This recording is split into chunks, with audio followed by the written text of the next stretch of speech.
Les gars, dans la vidéo d'aujourd'hui, j'aimerais vous montrer une fractale super intéressante, et lorsque ceci s'est déroulé auparavant au cours de l'histoire, ça nous a conduit à une énorme augmentation du prix du Bitcoin. Alors dans cette vidéo, il faut qu'on en parle, je vais vous parler de l'action du prix qu'on peut observer en ce moment, de ce que j'attends ensuite de la part du Bitcoin et des marchés des cryptos dans leur ensemble. On va bien sûr parler de l'Ethereum, et c'est l'une des principales indications que nous ne sommes qu'au début de ce bull market.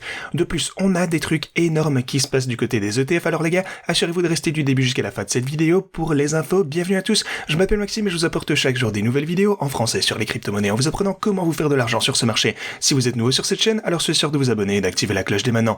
Ok, ceci étant dit, comme toujours, rentrons dans le vif du sujet. Sur l'intervalle de 4 heures, ce que vous pouvez constater, c'est qu'on est toujours en train de se consolider, on a toujours un peu de mal sur la zone orange ici aux 63 000 $. Maintenant, encore une fois, à mon avis, c'est une bonne chose, on a une consolidation un petit peu plus longue, ça renforce notre mouvement à la hausse, et je pense que ce n'est qu'une question de temps avant qu'on ne parvienne à surmonter cette résistance, parce que si vous regardez un petit peu ceci, on vient de voir des poussées complètement énormes. Alors, on ne constate pas ici de gros dumps comme ce à quoi on pourrait s'attendre après avoir vu une telle augmentation, et preuve en est, ce qu'on vient de voir, c'est qu'on est juste redescendu jusqu'au niveau des 61 000 $ où les bulls ont pu défendre ce niveau de support. Donc les bears ne sont même pas capables de nous repousser après le premier niveau de support ici, qui est tout de même solide. Au lieu de ça, à chaque fois qu'on redescend à ce niveau, on a toujours un rebond descend à la hausse, ce qui est positif. Maintenant, oui, c'est sûr que lorsqu'on arrive à la boîte orange, on a eu un petit recul à chaque fois, mais les choses semblent toujours très bonnes. En fait, on est encore en train de ranger. À mon avis, on sort d'une période extrêmement bullish, donc on est juste en dessous d'un niveau de résistance massif ici. Il faudra bien sûr tôt ou tard qu'on surmonte ce niveau important, mais là, c'est normal qu'on fasse une petite pause. En ce qui me concerne, comme vous le savez les gars, ça ne me dérange pas qu'on reste dans ces environs pendant encore un petit peu de temps. En fait, c'est presque de préférence parce que ça signifie que les stratégies de trading peuvent, elles, générer encore plus de bénéfices et que ça solidifie notre tendance. Maintenant, si je dézoome un petit peu, j'aurais envie de vous dire que ça semble vouloir remonter encore plus, ça se prépare simplement au prochain breakout. Alors, aussi une autre chose qui me fait penser ceci, c'est que si vous regardez les marchés traditionnels, ils ont hier une fois encore atteint un nouveau all-time high. Et ça crée vraiment le type d'environnement permettant au Bitcoin de poursuivre sa tendance à la hausse, parce que oui, encore une fois, même si récemment on a constaté une petite décorrélation, on en parlait hier, ce qui signifie que les marchés traditionnels ont rechuté, tandis que le Bitcoin lui a connu cette course incroyable, les marchés traditionnels ont commencé à augmenter ici même alors que le Bitcoin lui, a recommencé à se consolider. Donc la corrélation est inversée. Dans l'ensemble, l'environnement reste très favorable pour que les marchés traditionnels continuent d'atteindre de nouveaux sommets historiques. Il y a plus de liquidité sur le marché, plus de gens gagnent de l'argent et plus d'argent afflue bien sûr dans le Bitcoin et la crypto en général par la suite. Une autre chose d'ailleurs que je voulais souligner, c'est que à un moment donné, on risque de voir une vague massive de retail d'investisseurs particuliers, parce que le truc c'est qu'ils ne sont pas encore vraiment là, mais une des indications clés que c'est en route, ce sont les meme coins. Vous pouvez le voir, les meme coins ont augmenté de 60%, par exemple Shiba, alors on a 80% du côté de Floki, on a au cours des 7 derniers jours et plusieurs des meme coins ici qui ont des centaines de pourcents en gain, alors peut-être qu'on commence à avoir un petit retour du retail, mais une chose que je tiens à souligner les gars, encore une fois pour les meme coins, ne les sous-estimez pas, même si elles peuvent paraître stupides et qu'elles n'ont pas d'utilité, c'est ce que les investisseurs particuliers aiment acheter. Alors pour moi, en ce qui me concerne, je vais acheter, un petit peu de même, en fait. Je vais acheter quelques meme coins simplement parce qu'encore une fois, regardez Doge, le cycle dernier, l'histoire nous a montré que certains de ces projets peuvent voir des dingueries. Bien sûr, si vous voulez holder des meme coins, c'est difficile. La plupart, simplement rug pull ou alors ils descendent jusque zéro. En tout cas, la plupart de ces projets. Mais ceux qui réussissent, ils font un nombre incroyablement grand de personnes riches. Donc, ça en vaut la peine selon moi. Alors, tout ça pour dire que prochainement, je vais un petit peu plus prêter attention aux meme coins avec, en gardant en tête qu'elles peuvent simplement augmenter à fois 1000 ou juste de redescendre jusque zéro, c'est aussi quelque chose que vous devez bien surveiller. Mais à chaque fois que j'investis dans une crypto, bien sûr, je vous le fais savoir ici sur la chaîne, donc n'hésitez pas à vous abonner et activer la cloche si ça vous intéresse. Ceci dit, pour l'Ethereum, de son côté, il continue d'augmenter visiblement. On a eu un petit pullback hier du côté de l'Ethereum, mais rien de malsain. On commence toujours à avoir un gros rebond ici, donc c'est super positif. Je pense aussi, encore une fois, que pour l'Ethereum, ce n'est qu'une question de temps avant qu'on atteigne ce niveau de résistance qui est de 3678 $. Maintenant, ce que je voulais vous montrer, c'est cette fractale de dingue, parce que ce que vous pouvez constater ici, ce sont les canaux logarithmiques de Fibonacci. Alors, fondamentalement, il s'agit des niveaux d'extension de Fibonacci, mais c'est un canal au lieu d'être linéaire, ou je sais pas si vous voulez appeler ça juste un Fibo ordinaire en fait, si je voulais le tracer comme ceci par exemple. Non bon ok, c'est pas celui-là. Voilà, Fibonacci, voilà. Ça ce serait un Fibonacci normal, je pense que vous avez déjà vu ça sur la chaîne. Alors vous inclinez simplement ceci, enfin bref, voilà, je pense que vous avez compris. Et donc ici, ça ajustait en fonction du de Trading Shot qui a publié ceci à l'origine, mais voilà, c'est juste penché, en gros.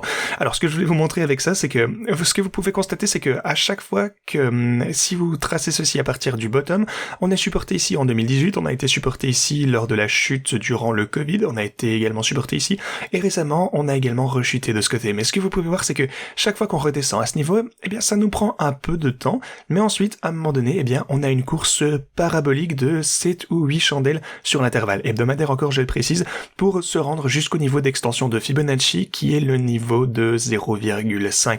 Vous pouvez voir ici le niveau bleu, c'est 0,5, mais ok. En gardant tout ceci à l'esprit, en fait, ce que vous pouvez constater, c'est qu'on a rechuté, on a été supporté de ce côté, et puis on a réaugmenté. Et ensuite, lorsqu'on a dépassé ce point, eh bien, on a eu 7 canaux paraboliques, vous pouvez le voir ici, on est monté à ce niveau de 0,5 sur le Fibonacci, et puis ensuite vient le pullback, comme vous pouvez le voir juste ici, on a eu le Covid, bien entendu, ça vous le savez. Alors, on revient à ce niveau une fois encore, on a une autre grande course à la hausse, et regardez encore une fois, 8 chandelles, 8 semaines d'affilée, où ça nous a fait passer cette fois de 10 000 à 20 000 $, donc un fois 2. Donc plus ou moins 100% de gains ici en 8 semaines, donc faites attention à tout ceci. Avant qu'on a vu ce genre de données, à un moment donné avant ça, eh bien on descend toujours vers cette ligne pointillée blanche, comme vous le voyez juste ici. C'est le support que vous avez ici même. Alors maintenant regardez ça, on est donc arrivé à ce point. Vous pouvez le voir juste ici, on a été supporté, on a eu une tendance à la hausse. Alors, est-ce qu'on est potentiellement maintenant dans le même genre de phase où il faut qu'on voit 7 ou 8 chandelles d'affilée? Peut-être que ça viendra, peut-être que cette fois ce sera 9 chandelles, qui sait. Mais donc simplement dépasser ce point et puis se rendre jusqu'au niveau de Fibonacci à 0,5. Donc ceci nous ramènerait à 81 000 $ et 500. Maintenant, une chose à noter ici, bien entendu, c'est qu'on a atteint le niveau de support, on a augmenté assez rapidement, vous pouvez le voir juste ici. Genre ça nous a pris, allez, c'était quoi ça, environ 180 jours, quelque chose comme ça ici même. Alors, lorsqu'on a atteint ce niveau de support ici, pour arriver au sommet, ça nous a pris 280 jours, donc on a environ ajouté une centaine de jours supplémentaires. Donc ici, vous le voyez, 180, ici 260, donc allez, 80, 100 jours supplémentaires. Alors, maintenant, si ceci devait se dérouler de manière similaire, ça nous donnerait environ 448 jours, quelque chose comme ça à peu près. Alors, est-ce que ça pourrait signifier que même si ça devait se produire, ça signifie simplement que lorsqu'on atteint ce fameux support, étant donné que les cycles sont en train de s'allonger, et encore une fois, je suis vraiment un fan de la théorie des cycles prolongés, je pense que les cycles en général prendront plus de temps, que ce sera moins explosif bien entendu, alors qu'il y a plus de liquidité et que les actifs sont plus connus, il y aura aussi de moins grosses chutes, il faudra juste plus de temps pour que tout se déroule, et ici ce serait donc une preuve que c'est bel et bien en train de se rallonger. Maintenant évidemment c'est pas de l'ingénierie, c'est pas 100% sûr, c'est juste une fractale que j'ai vue de la part de Trading Shot. Je voulais vous la partager ici sur la chaîne parce que j'aime bien vous parler de quelques graphes un petit peu plus originaux et simplement pouvoir avoir une plus grande ouverture d'esprit. Voilà, évidemment c'est pas un signal de vous lancer all-in, ça vous montre simplement que l'histoire se ressemble pas trop mal dans certains cas. Dans ce cas je pense que c'est certainement le cas par rapport à ce qu'on a vu précédemment. Alors faites-moi savoir votre avis en commentaire, que pensez-vous qu'il risque de se passer? Est-ce qu'on va atteindre les 82 000 $ d'ici la fin du mois d'avril? Vous savez quoi, on va revenir sur ce graphe à la fin d'avril, on va voir si ce sera réellement le cas. Maintenant, ce que j'aimerais vous dire par contre, c'est que si jamais ce graphique ne se réalise pas, si vous me posiez la question, est-ce qu'on pourrait potentiellement se trouver à 82 000 $ d'ici la fin du mois d'avril, je vous dirais que c'est probable qu'on se trouve au-dessus de 82 000 d'ici la fin du mois d'avril. C'est loin d'être certain, mais ce n'est pas impossible. Compte tenu de tout ce que j'ai dit ici, il semblerait que ceci, encore une fois, veuille se consolider un petit peu et souhaite voir une autre poussée à la hausse. Et on sait déjà que, vous savez quoi, laissez-moi vous montrer, en fait, on sait déjà que lorsqu'on dépasse notre précédent sommet historique, notre précédent all-time high, et ici, encore une fois, je le dirai jamais assez, on est à quoi, genre 7 000 $ de le dépasser, c'est rien du tout. Alors si on dépasse notre précédent ATH, si jamais on voit quelque chose de proche que ce qu'on a pu voir ici par rapport à 2020, lorsqu'on l'a dépassé, vous pouvez voir le précédent sommet historique était au 20 000, lorsqu'on a finalement dépassé les 20 000 $ ici, juste de ce côté, vous pouvez voir qu'on a eu une énorme poussée de 244%, presque en ligne droite, sans pullback sur l'intervalle hebdomadaire, vous pouvez voir cette énorme poussée. Alors, même si vous me demandiez, est-ce qu'on pourrait se retrouver à 82 000 $ d'ici quelques semaines, d'ici la fin du mois d'avril? Alors, compte tenu de tout ce que je vous ai montré sur la chaîne, même avec ce graphique, je vous dirais que oui, c'est tout à fait possible, mais bien entendu, vous le savez, ce n'est pas un conseil financier, je vous donne juste ici mon avis. Alors, qu'est-ce qu'on voit par contre en termes d'ETF? Vous pouvez constater que Grayscale a dumpé d'énormes quantités de Bitcoin hier, près d'un demi-milliard de dollars ont été vendus de la part de Grayscale une fois encore, et c'est en fait l'un des premiers jours seulement, le deuxième jour de l'histoire où les sorties de capitaux, en fait, ont été supérieures aux entrées, ce qui signifie qu'on a un flux net négatif dans les ETF pour la journée d'hier, ce qui n'était plus arrivé depuis un moment.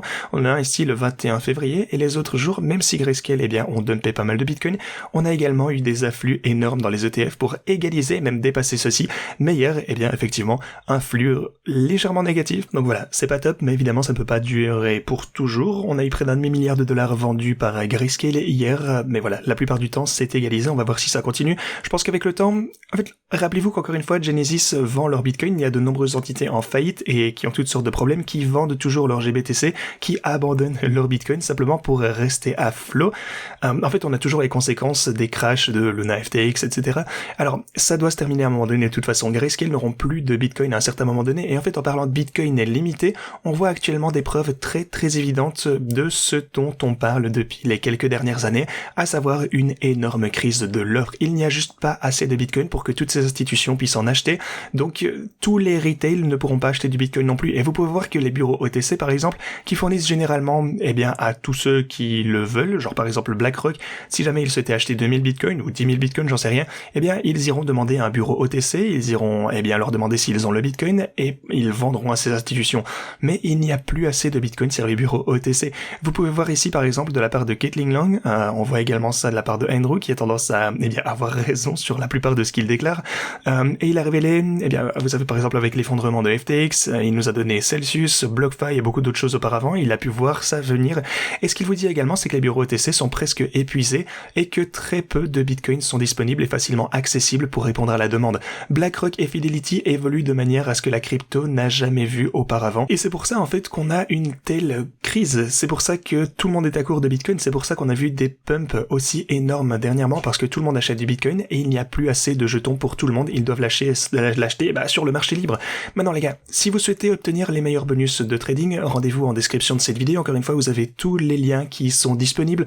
Cliquez sur le lien OKX juste ici, vous aurez jusqu'à 60 000 $ en bonus de dépôt. Ensuite, Bitgate, vous aurez jusqu'à 8400 en bonus de dépôt. Encore une fois, attendez-vous à voir ma prochaine vidéo de formation super importante. Il faut que je fasse ça dans les quelques prochains jours. Alors, si vous souhaitez me rejoindre sur, eh bien, la prochaine étape de mes bots de trading, par exemple, en ce qui concerne mon trading de crypto, eh bien, vous aurez besoin de ces comptes. Alors, assurez-vous de vous inscrire au plus vite. Ceci dit, c'est tout ce que je vais pour vous. Merci d'avoir regardé cette vidéo et à la prochaine.